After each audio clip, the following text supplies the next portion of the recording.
Oi, alunos do sexto ano. Eu sou a professora Isabel, professora de História. Hoje o nosso tema é Egito Antigo. Vamos começar pela localização do Egito. O Egito situa-se no nordeste da África. Limita-se ao norte com o Mar Mediterrâneo, ao sul com o Sudão, a oeste com a Líbia, a leste com o Mar Vermelho e a nordeste com Israel. Aqui embaixo nós temos a ilustração da localização do Egito. Egito, uma dádiva do Nilo. O Nilo é um dos mais extensos rios do mundo.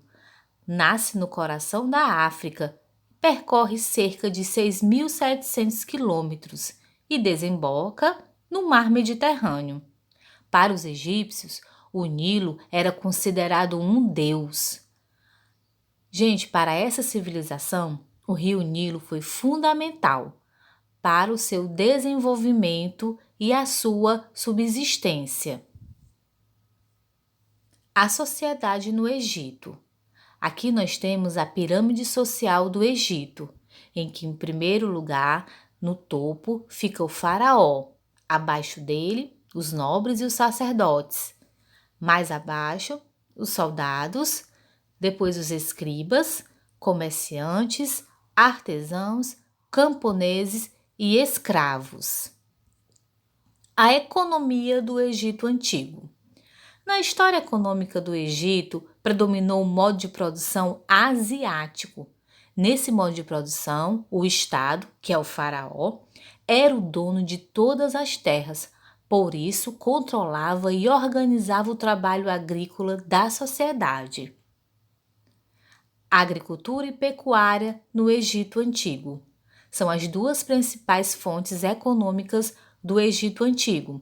A agricultura, que destacava-se com o cultivo do trigo, da cevada, do linho e do papiro, e na pecuária, os egípcios criavam bois, asnos, carneiros, cabras, porcos e aves.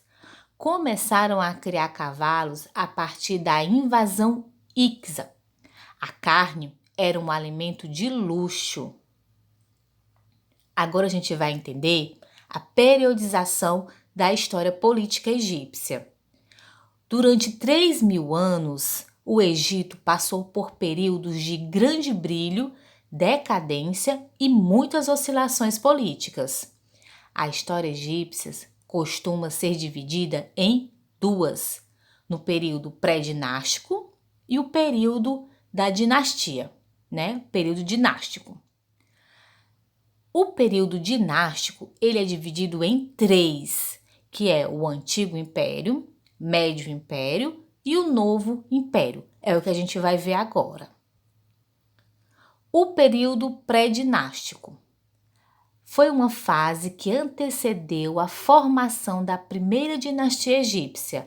A sociedade estava dividida em várias comunidades chamadas nomos. 3.500 anos, os nomos se uniram, formando o Alto e o Baixo Egito. Em 3.200, Menes, o rei do Alto Egito, unificou os dois reinos, tornando-se o primeiro faraó. Aqui a gente tem a imagem dessas coroas que representam os reis, A coroa branca representa o rei do Alto Egito, a coroa vermelha representa o rei do Baixo Egito e essa última coroa, que é a junção das duas, representa a unificação desses dois reinos. Por isso que agora ela é uma coroa vermelha e branca. Antigo Império. A capital do Antigo Império foi primeiro a cidade de Tínis e depois a cidade de Mênfis. Quélpis, Quéfren e Miquerinos foram faraós da quarta dinastia. Eles foram responsáveis pela construção das mais famosas pirâmides do Egito. O Antigo Império foi marcado por rebeliões motivadas pelo descontentamento popular com os impostos. 2.300 anos antes de Cristo, Devido às lutas sociais, o faraó perdeu o poder para os nobres. Médio Império.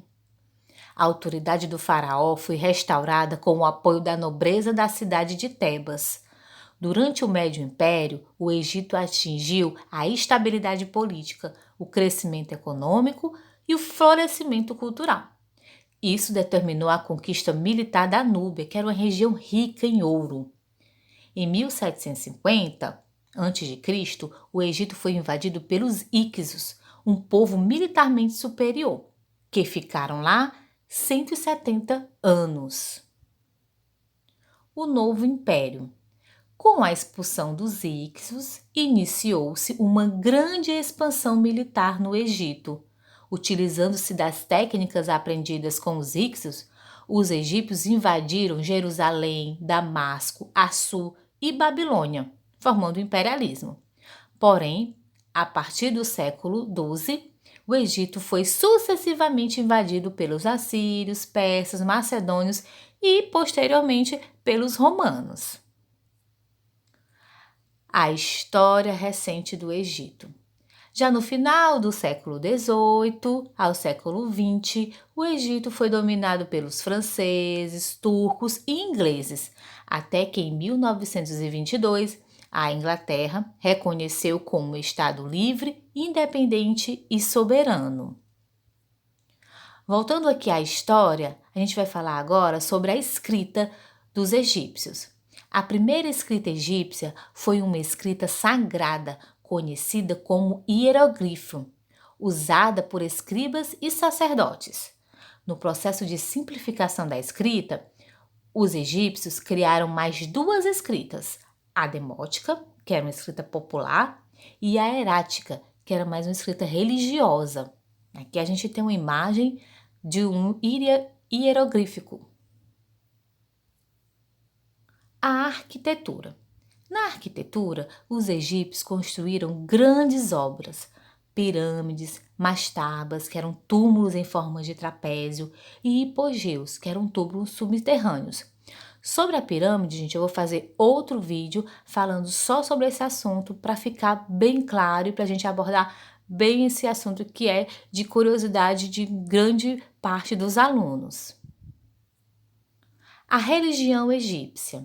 A religião influenciou poderosamente os diversos setores da vida política, social e cultural do Egito. Dava-se mais atenção aos deuses e mortos que aos vivos.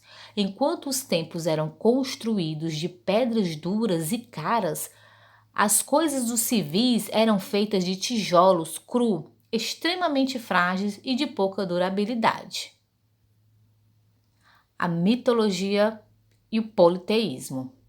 Os egípcios, gente, eles eram politeístas, isto é, eles adoravam diversos deuses em cerimônias patrocinadas pelo Estado, que era chamado de culto oficial, ou em que se destacou a oração a Amon-Ra, e em cerimônias populares, que eram os cultos populares, em que se predominava a oração a Osíris, Ísis e Horus. Tá? Então a gente pode dizer que os egípcios eram politeístas porque eles adoravam vários deuses. E aí eu coloquei aqui alguns principais deuses, não são todos, porque existem muitos, né? Eu coloquei só alguns aqui para a gente poder identificar alguns desses deuses. O Amon-Ra, que era o deus Sol, era venerado em todo o Egito. Osíris, que era o deus das terras e semeadeiras, né? E era o deus da agricultura. Ísis, protetora das crianças e da fecundidade, que era mulher de Osíris. E Anubis, deus dos mortos e rei dos embalsamados. Lembrando que existem outros deuses, não são só esses, tá? Aqui são só alguns. Gente, então essa foi a nossa aula sobre o Egito Antigo. Eu espero que tenha ajudado vocês a compreender mais o assunto. Bons estudos e até a próxima aula.